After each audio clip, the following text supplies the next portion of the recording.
많은 국무위원들께서 총리께 감사한 마음을 갖고 있다는데 알고 계십니까? 이해하십니까? 글쎄요.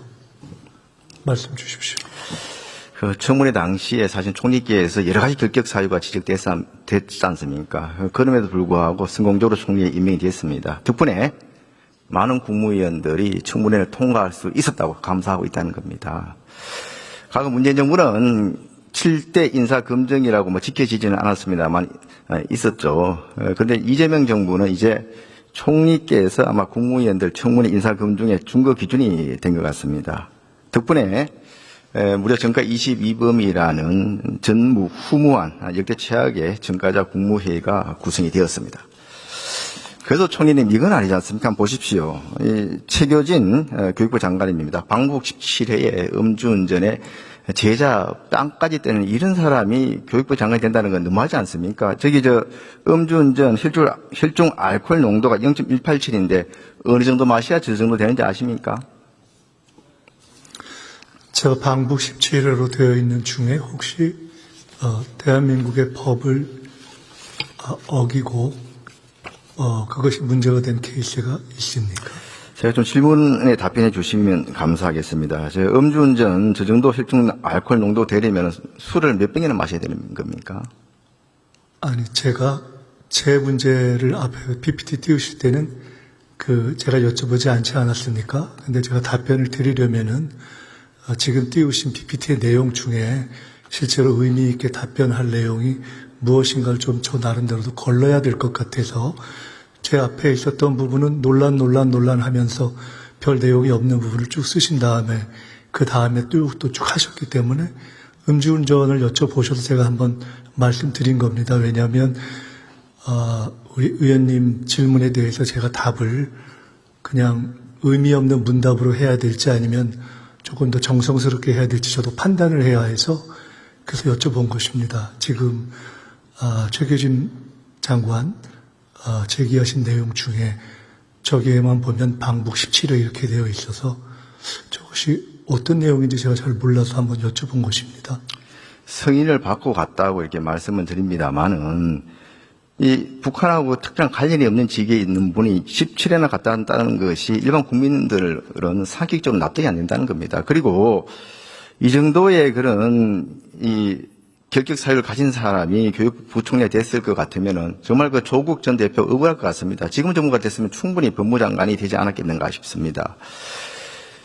더 문제가 되는 것은 없는 예를 들어 북한을 왔다 갔다 했다 하는 것을 가지고 그것을 그냥 방북 17회 이렇게 해서 문제가 있다라고 프레임을 갖고 말씀을 주시면 저것을 보는 국민들이 어떻게 생각을 하겠습니까? 그래서 조금 달리 질문을 외교안보에 맞게 질문해 주시면 지금 외교안보 질문을 하려고 하고 있습니다. 이어서 좀 들어보시기 바랍니다. 법적인 근거에 맞게 북한을 17번 어떤 내용인지도 모르겠는데 가령 금강산 관광 같은 것이 있을지 없을지도 모르겠는데 그것을 가지고 외교안보와 관련된 질문이다라고 이렇게 주시면 참 답변하기가 저도 어렵지 않겠습니까? 들어보십시오. 지금 이재명 정부 들어서 동맹이 약화되고 안보가 무너지고 있다고 우려하시는 분들이 많습니다. 이런 안보 리스크 중에 저는 가장 큰 리스크가 인사 리스크라고 생각을 합니다. 저번 청문회 때 북한이 지금 우리나라에 대고 핵탄두하고 미사일을 겨누고 있는데 북한을 이렇게 위협하는 북한에 대해서 주적이라고도 이야기 못하는 그런 국민 후보자들이 많지 않았습니까? 이게 안보 리스크라는 겁니다. 특히 최교진 장관 같은 경우에는 도대체 17회나 북한을 방문한 것 자체가 국민으로 봤을 때 납득이 안 된다는 거고요.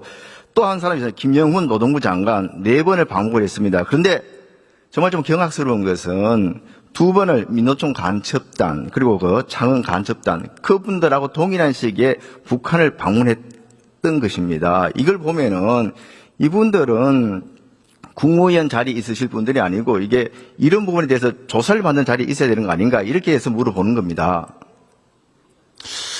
제가 대단히 죄송스럽습니다만은 제가 의원님의 문제 제기와 질문을 쭉 들으면서 심지어 정동영 장관을 방북 2회로 해서 저기에 포함시키면서 전체적으로 국무위원들의 어떤 무슨 사상 이런 것을 문제 삼으시는 것을 제가 들으면서 지난 정권이 군사 쿠데타를 일으켜서 안보의 기본을 무너뜨린 것에 대한 사실은 그 위에서 우리가 지금 새로운 상황을 헤쳐나가고 있는 거 아닙니까?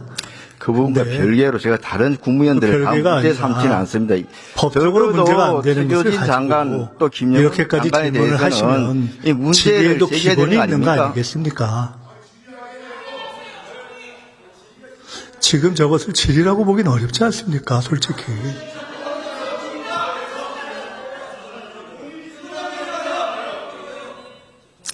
이분들이 국무위원 아닙니까? 그리고 국무회의 자리가 어떤 자리입니까? 가장 중요한 국가 기밀이 논의될 수도 있는 그런 자리가 국무회의 자리 아닙니까? 그런데 이렇게 자주 북한을 들락날락하고 심지어는 간첩으로 이미 재판에서 지금 실형이 확정된 사람들하고도 북한을 같이 갔다 온 사람들, 이런 분들이 국무위원으로 활동하는 것 자체가 국민들 입장에서 봤을 때는 굉장히 이게 좀 염려가 된다는 그 점을 지적하고 있는 겁니다. 의원님 주신 지적은 그 자체로 사실은 비유를 한다면 어떠한 이유로건 합법적인 이유로 개성공단이건 또는 금강산 관광이건 또는 남북의 평화적 교류이건 합법적인 이유로 북한에 갔다 왔던 모든 국민들을 사실은 문제가 있을 수 있는 거 아니냐라고 묻는 것과 똑같고, 합법적인 이유로 갔다 오신 분들 아닌 게 아닙니다. 이러저러한 이유로 정권에 반대한 모든 세력을 반국가 세력이라고 보아서 쿠데타를 일으켰던 그 논리하고 뭐가 다르겠습니까? 전혀 그거하고는 관계가 없는 말씀을 자꾸 하시는데, 자, 또 넘어가겠습니다.